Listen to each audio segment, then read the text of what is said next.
STICAS VMG. The Santo Tomas College of Agriculture, Sciences and Technology, or STICAS, is a premier local institution in South Asia.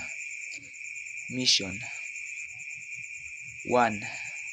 Infuse wholesome values or core values to the teaching and non-teaching staff of STICAS.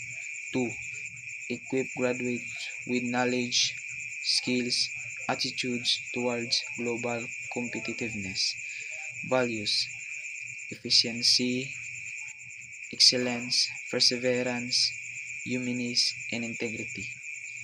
The institutional goals: the Santo Tomas College of Agriculture, Sciences and Technology commits to 1.